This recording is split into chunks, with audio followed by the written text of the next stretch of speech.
মমতা বন্দ্যোপাধ্যায় যখন ভোটের আগে একের পর এক সভা থেকে জোট নিয়ে আক্রমণ শোনাচ্ছেন, তখন তার জবাব দিতে এবার আসরে নামলেন তাঁরই কেন্দ্রের প্রতিদ্বন্দ্বী। তৃণমূল নেত্রীর উদ্দেশ্যে ছুড়ে দিলেন পাল্টা চ্যালেঞ্জ।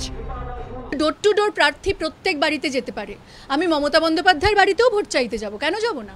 শনিবারও পশ্চিম মেদিনীপুরে শিলদার সভা থেকে নাম না করে নির্বাচন কমিশনের বিরুদ্ধে সুর চড়িয়েছেন মমতা বন্দ্যোপাধ্যায়।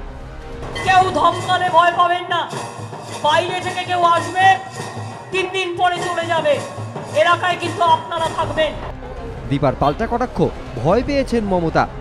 মমতা বন্দ্যোপাধ্যায় ভয় পেয়েছেন, তাই তিনি হুমকি দেওয়া শুরু করেছেন। 3 দিন থাকবে, তারপরে আমরা দেখে নেব।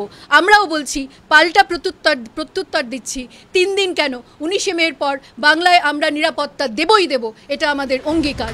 একদিকে শাসক দল যখন নির্বাচন কমিশনকে লাগাতার আক্রমণ করে চলেছে, তখন কমিশনের সঙ্গে সহযোগিতার বার্তা দিয়েছেন ভবানীপুরের কংগ্রেস প্রার্থী।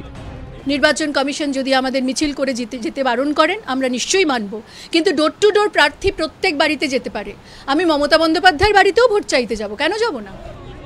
শনিবার ভবানীপুর কেন্দ্রে বাড়ি বাড়ি ঘুরে প্রচার করেন প্রিয় জায়া। অনেকে বলছেন মমতা দীপার টক্কর শিয়ানে। ফল কার দিকে যায় সেটাই এখন দেখার। অর্ণব মুখোপাধ্যায়, এবিপি আনন্দ, কলকাতা।